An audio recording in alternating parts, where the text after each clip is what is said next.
We're good.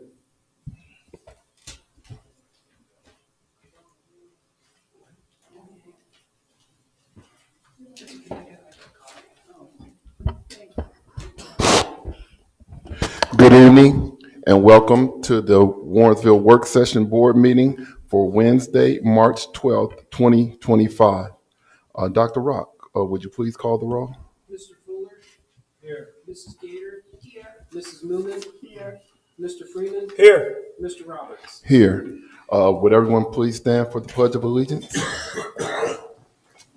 Allegiance to the flag of the United States of America and to the republic for which it stands, one nation, under God, indivisible, with liberty and justice for all. All right.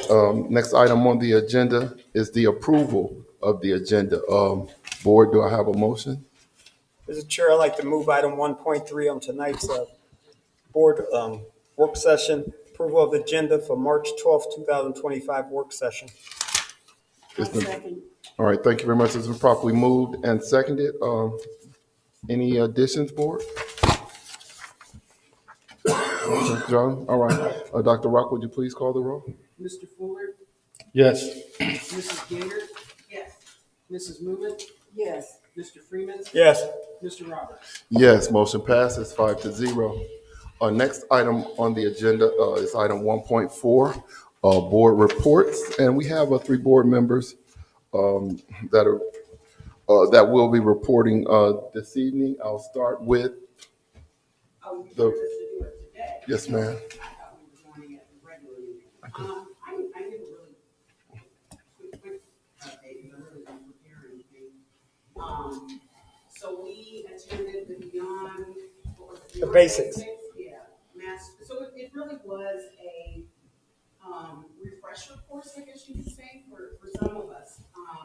The first part they talked about, the role of the president, we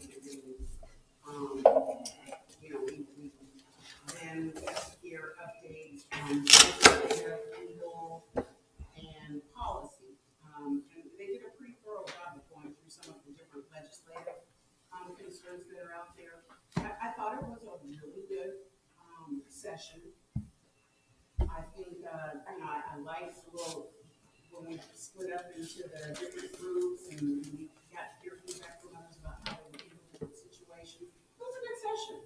It kind of broke up the monotony of going to conference where you have to figure out all these different sessions. And it's exactly what I needed, just to kind of refresh or reiterate some of the things that I thought we should or could be doing. And for the most part, we're doing All right. All right. Well, thank you. Thank you, Ms. Gator, and happy birthday to you. All right, next, Mr. Freeman. Thank you, Mr. President. I have 2 actual reports to give the board. The first one was the Advocacy and Equity Institute. I attended that for 2 days, and that was a good. It was a good actual conference because what it gave me, and I know we're looking, and I know Superintendent Jolly's looking into the AI realm, and I know, Mr. Chairman, you deal with some of the AI, but it gave me a breakdown, listen to different actual districts that is working on it. And one thing I found out during this 2-day event was that Texas does a lot of AI with their districts, and they're probably about 30% active in DeSoto, Texas, and Dallas, Texas, with their actual educators. They use AI in teaching of the classroom. They have the kids doing it on their Chromebooks. And it just opened my eyes to see how far in advance that we could take it with the AI learning. So I learned a lot from just listening to DeSoto, Texas, and Dallas, Texas for the AI. And it was just a good chance to hear from people that's going to deal with the educational administration that we're dealing with. I know Dr. Rock and Superintendent Jolly is putting that together now as far as what we have to deal with the cutting of some of the Title I funds. And I know I hear people say, oh, we're going to have to close the Department of Education. I don't see that happening. Department of Education been around for well over 180 some odd years. I don't see one person coming in and his administration just cutting out public education across this great country. So I just picked up and just you want to gauge people from different areas. I know what we do in Ohio, I know what we do in Warrensville, but it's good to know what they're doing in Washington, D.C., what they're doing in Texas, what they're doing in Michigan, and our surrounding states like Indiana. But it opened my eyes up to AI is what I got out of it. And it was something I know Mimi been looking into it, but these districts, I'm telling you, Texas is 4 or 5 years before anybody. They're doing it. They're in the classrooms. I'm telling you, DeSoto is 30% AI on education. I don't know if that's the way we're gonna go, but it looks like that's something we're gonna go. And then the other one, Mimi had just spoke on it. And when you have like 10 and 13 years like Mimi, it's good. You wanna be engaged in something. And I think Ohio School Boards Association with Cheryl Ryan, that was her last presentation. When I came in 2015 of June, she was the first person I met at OSBA, and she taught me a lot. She took the same class, Keith, I think you took, Beginners 101, but it was good. And like Mimi said, I got out of it that what the Ohio districts are going through. So it was good to break down in groups. We did, I think, 1 to 4 in group 1, group 2, group 3, group 4. I was in 1. And it was good to hear from different areas, especially not urban areas. It was good to hear down in the central Ohio area what they're going through, and what their take is on public education. So I liked a lot of it because they let us get in groups, and that's something that we don't do a lot. It's always somebody talking to you, but to actually be with your peers and listen to them, and then give an update on a national level, I can do. It was great, but I had a good time. I'm glad I went. I'm glad Keith and Mimi went with me. I don't like going on those things by myself, so it was good. Thank you, Mr. Chair. All right, thank you very much, Mr. Freeman. Mr. Fuller?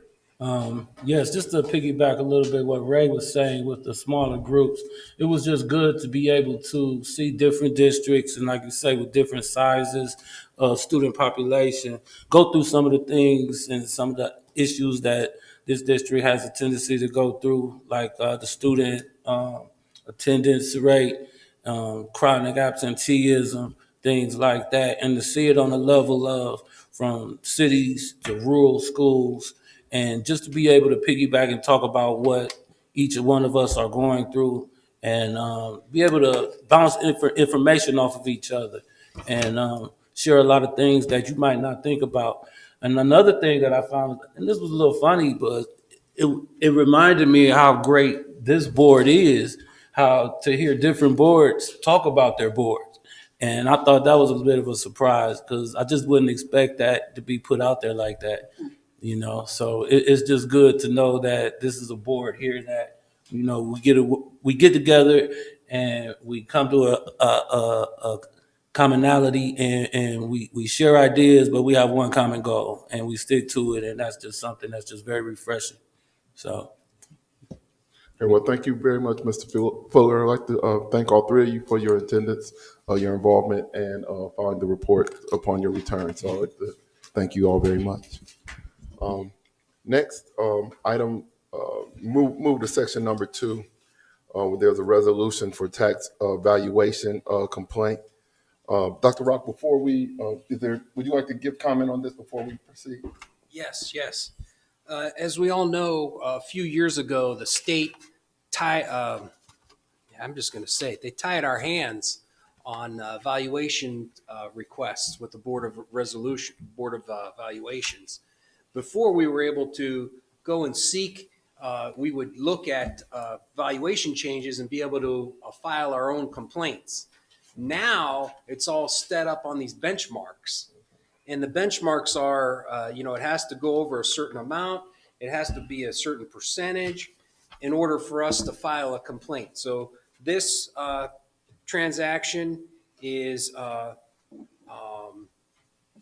the amount is $554,000 difference in value, so that it hits that benchmark. So we're able to fight the valuation change. And then it's also 10%. So this qualifies for that. So we need to challenge the Board of Revision on this property value. And what this is doing, this is protecting tax revenues for the district. But again, the ones that go and file their changes, and if they're below the benchmarks, we can't fight them anymore. Before we used to fight them. And 100% of these are all businesses. We don't do it for the residents, quite frankly, because the numbers aren't as big. These are the big $1 million businesses, and they know how to play the system to save a few dollars for their business. But when they're saving the few dollars, it's at our expense. Understood. So and we are, as a taxing district, we are the top taxing district because the majority of our bread and butter is from property taxes. Whereas when it starts to go down to the other governments, just like our city government, the property taxes is a small amount. The big amount is the income taxes. We don't get anything on income taxes, so we're usually the big dog on when it's time to challenge valuations and stuff because that's our bread and butter. So this is one of the times where we should be challenging this, and this is all from Chris Williams, and we have to follow like the timeline and everything, and that's all written in this resolution. Yes, sir. Board, do we have any questions for Dr. Rock about this valuation complaint? I do have one question, Mr. President. Yes, sir. Dr. Rock, as far as I know, you had showed the board a couple of years back, and we were looking at some of the properties. Is this in concurrent, like 4 years ago, you showed us that information about some of those commercial properties, like the ones off of Northfield Road? Oh yeah, we might have looked at those. This one's at Cranwood Parkway. These could just pop up anywhere in our district in the 3 areas. But yeah, we did review. I think we were reviewing like some of the largest, the top taxpayers. I think that's what I recall from my presentation from before. Thank you so much. I appreciate it. Mima? Mrs. Gator? Yes, ma'am. And this is something that you work with Wagner on now, right? Is it Yes, Chris Williams, and he's the top-notch person when it comes to this. So they're kind of like the watchdog for it? Yes. He's the one that comes and says, hey, this is something that you should get to the board and we should be challenging it. Exactly. So in the olden days, before the new law, he would see all the valuation changes, and then me and him would talk to each other to see if it's feasible, if it's worth fighting for. If the tax revenue was small and it wasn't worth fighting for, we wouldn't fight for it. But we would still have the chance to fight the ones that we would want to at least put our hand in, and then sometimes you end up negotiating with the business because we do have to collaborate and work together. That's the ultimate. You want economic development. You want companies to come in just like how we do our abatements and all of that. But there's still a balance on you just can't let businesses come in and say, well, we sold the business. See, that's what happens. Usually the business is sold, and if it's sold for a lower amount, automatically the company wants to go in and get a decrease. What Chris is usually looking for is when it's sold for more, and now the benchmark is so high, but he is the one that he watches these complaints, and then he sees ones that come in that are eligible for us to complain on now, because since our list has gotten so small, because now they've raised the benchmark so high. So now when he calls, we pretty much should file a counter complaint because now it's above the benchmark. So that means it's material to us. Does that help explain? Sorry to give you a long story on it, but that's the whole history. Thank you both. Any additional questions? All right, board, do we have a motion? You could just read the title. Yes, Mr. Chair, I move that we accept item 2.1, which is the resolution for tax valuation complaint. I second it. All right, thank you very much. It's been properly moved and seconded. Dr. Rock, would you please call the roll? Mrs. Gator? Mrs. Moomin? Yes. Mr. Fuller? Yes. Mr. Freeman? Yes. Mr. Roberts? Yes, motion passes 5-0. Next, item number 3, the policy review. You have in your possession the policy updates, volume 3, number 1, dated October of 2024. This is just the first reading. However, if there are any, with them just being put in your possession, are there any questions yet at this time prior to the further review, board? No, so, but we're doing this as a first reading, because we haven't read it yet. Right. We'll do the first reading at the next meeting? Yeah, we'll do this. We'll have the review of the reading at the next meeting. Yes, ma'am. Okay. So there's no action to take tonight except for You have, you can review them. exactly. Correct. I do want to, these are some revisions, I think there are some revisions to changes in laws. Okay, One primarily talking about, like cell phone usage. okay. We've adjusted our policy to address Based the cell upon- phones. It establishes like what definitions are, so we're all clear on what administrative guidelines are, what is a principle, what is a meeting, and so forth. So that's, some very important ones just to review, and pay attention to. A lot has to do with the board establishing like what organizational meetings are. Just going, officers, the role of officers and things like that. So I think it's at our next reading or at our next meeting, if anyone has any questions, concerns, thoughts, so that we can go in real detail about what each one is, so everyone's very clear. We have another one coming behind this one, because we just got another one in January, so we'll be doing this one. And then in April or May, we'll be doing another group policy. Well, we will all give this a thorough review and be ready to present questions to you at the next rating, Mr. John. All right, next, that takes us to section 4, superintendent's recommendations and presentations for personnel and programs. Board, do we have a motion?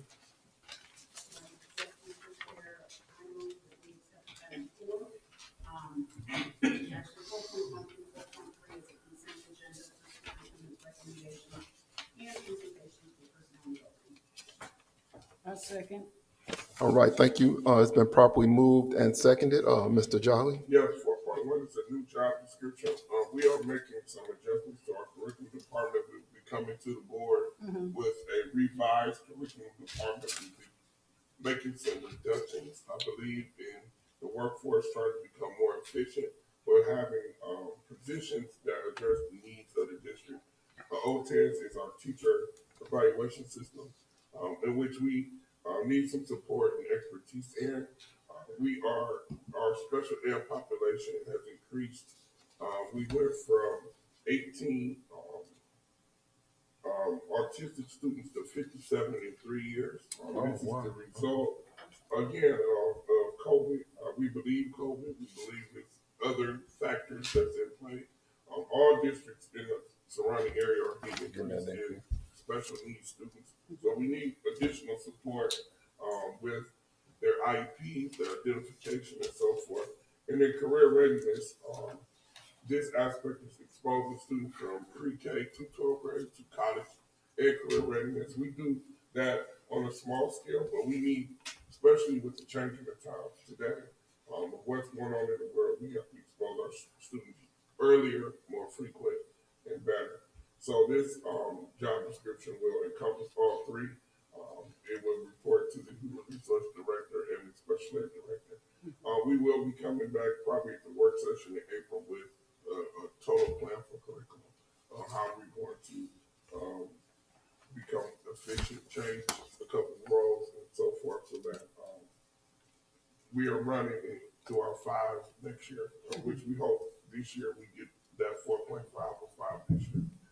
4.2 is a great opportunity for our students. Of course, we get our students are part of a consortium of STEM leaders. We have an opportunity of fully, now it's the hotel is paid, the registration is paid, the district paid for transportation. This is to get 4 scholars and 2 teachers to Washington, D.C. to participate in a national GSO STEM summit in Washington, D.C. Mrs. Pleasant, our kindergarten STEM teacher, is going, and Miss People are going to, with our high school students, to this national event. Again, this is an opportunity for our students to be exposed at a national level. And again, providing our best and brightest with opportunities for success and to compete at a national level. Our goal has always been for our kids to be able to compete with any students in the world. And this is another opportunity for them to get exposure and the opportunity to compete and be part of what the best in the nation is part of. 4.3 is credit recovery. For the summer, this is standard of what we've been doing for the past 10 years. We wanted to get it on the agenda so that we could get job descriptions out earlier. It's a lot of competition for staff. So the earlier we get it approved, the earlier we can post it, and then we can post it and be able to secure people for the summer. So that's why we requested it be placed on this agenda so that we can get our postings up, the program, get the program approved in the postings. So that is, any questions about any of those three? One quick question about the job description. So I know you said that they're gonna be helping with OTEC. Who's gonna evaluate them? Oh, so the person, so the human resource director and the curriculum director. So currently the curriculum director is in charge of teacher evaluations. Okay. As people get evaluated, normally it's the principal does all the evaluations. We haven't had any appeal of evaluations in years, but we need to calibrate the evaluations across the district. What we're getting, and we have a meeting with the union tomorrow, is that they're seeing some discrepancies in what one building, how one evaluator evaluates compared to another evaluator on the same cycle. So in order for our teachers to continue to improve and be better, that's something that we have to calibrate. And we really need a person who has experience doing evaluations. So that means you have to be a principal or assistant principal too. And experience means more than 1 year of doing it so that we can align our evaluations. When we first came here, we did it about 2 times, but we had different leaders that was in the leadership role. They've moved on to bigger and better things. So now it's a need for that to be collaborating. Now that's not a full-time job though. So that's why we added the other responsibilities of OTES and special ed. The special ed department is 2, and they seem to increase almost 20-30% more severe cases of special needs coming to the district. So to provide additional support to them. And we also have kids in 20 different locations too. So, and with that, you guys often approve placements of students. These are the most severe students who never really make it to the district, who are being identified at young ages and then or being identified in different districts, and then they move to our district and they're in these placements. So our people have to go to these places and do the IEP and do the meetings with the staff and so forth. So you got Ms. Lindsay and you have Ms. Wallace. So there's a need for additional support there. And then also every IEP meeting, a principal has to sit in those IEP meetings. So if you have 20% of your population, there's a lot of IEP meetings that we need administrators in. So this is again providing additional support for our administrators to be in those meetings because the district is liable for whatever they say in these meetings too. So you gotta have a trusted person in the meeting to make sure the district interests are covered and also that the kids' needs are met too. So this will be a 1-year opportunity. If it doesn't work, then we will revisit it and move to a different situation. But we hope that it will be paid for by savings from other positions, not being changed, like through attrition. As people leave, we don't hire, and some other recommendations that we make to the table. I'm sorry, one more question, guys. So with this job description and OTES, is that something ESC can help us with? So I Are think you looking more so for a body in the buildings on a regular basis? So I think the ESC, how do I say this? Just saying. We are our own entity with our own teachers and our own Still a third party. methodology of how we operate. the ESC, where it has a lot of strengths in what it does, the ESC is how can I say it? Doesn't always fit our needs. Not necessarily aligned. So some of the intricacies that we have in reference to maybe relationships with students, relationships with parents, that we do well, they might not. And so I think for us to have someone on the ground that has an understanding, they're able to help our teachers who have a particular our group of students that the ESC in a large scale doesn't address. That's why we really haven't been partnering with the ESC on a lot of things, because oftentimes when we ask for models of how it works with our group of students or our population of students, they don't have any references. Or when they bring people to us and they don't understand how we lead with high expectations in relationships. It's different if you go to Wellington, Ohio, or you go somewhere else where if a person's experience is from there, then they don't know how to relate to our teachers or our staff or our operation, how we do it. Now, I would say this morning, Cleveland Heights sent their math department over to not evaluate, but to just look at our math department. They were here all morning. Again, they came because our department is good. Our people work with a population of students that most people think is challenging, that we don't view as challenging, that our teachers have perfected the classroom management aspect and understand how to meet our students where they are, and then how to push our students to higher levels. Oftentimes, there's misconceptions when you're dealing with African American students that they're not going to sit in the seat. They're going to pull out their phone. They're going to walk around the room. And that was their expectation when they came in this morning. But that wasn't what they saw or observed. So with that, and the superintendent was there.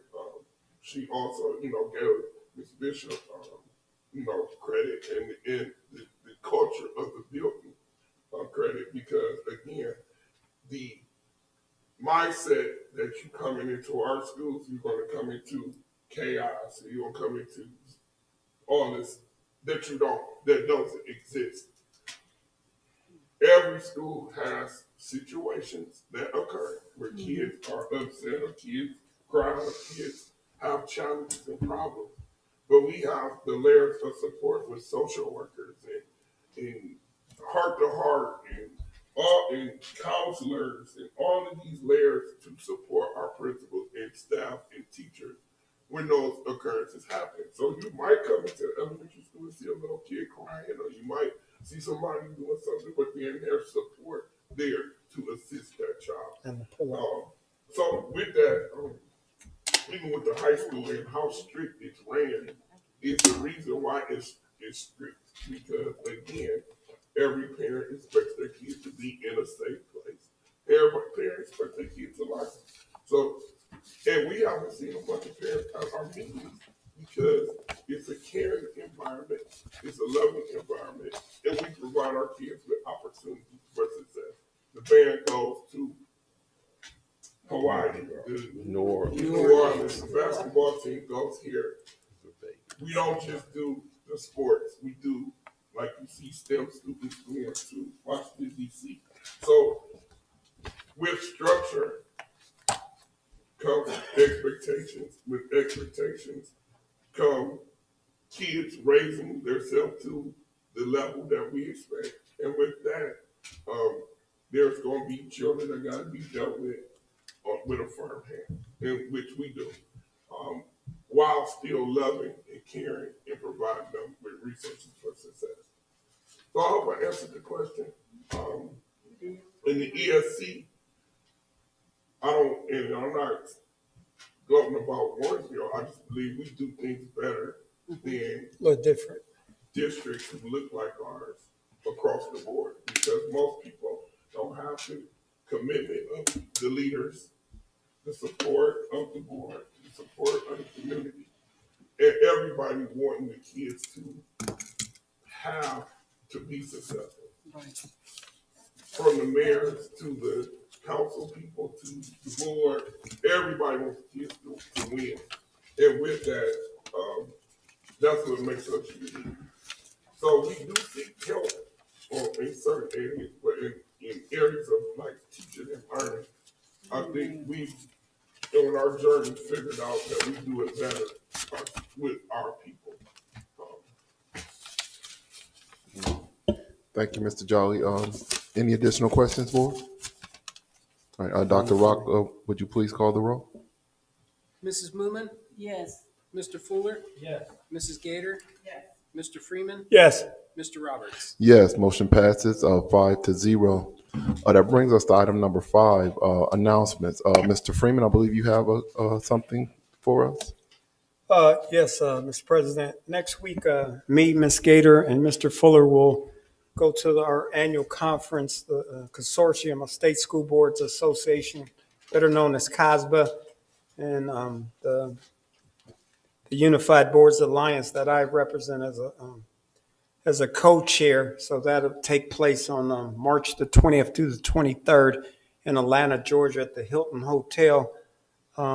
We have 2,200 for COSBA, and we have 450 for the UBA Day, which is the 20th. And then on the 20th, I will have a welcome reception for UBA at Grits and Eggs. It's owned by 2 Black brothers. They're letting me use that facility and providing the food. So it should be a good time, and we'll represent Warrensville next week. All right, thank you very much, Mr. Freeman. Mr. Jolly, any announcements? I regretfully announce that today we lost an employee, person that's close to many of us on the board. Yeah. We lost one of council person's sons, who was our employee, Sam White, today. It's very difficult. I grew up with Sam. He was our board president's cousin. And he was an employee of our district. And we lost him today. So I just wanted, we announce it. And we'll let the board know the arrangements as they go. Thank you, Mr. Jolly. Any additional announcements? All right, the next item on our agenda is the adjournment. Board, do I have a motion? I second it. All right, it's been properly moved and seconded. Dr. Rock, could you please call the roll? Mr. Fuller, Yes. Mrs. Gator, Mrs. Moomin, Yes. Mr. Freeman, Yes. Mr. Roberts. Yes, motion passes 5-0.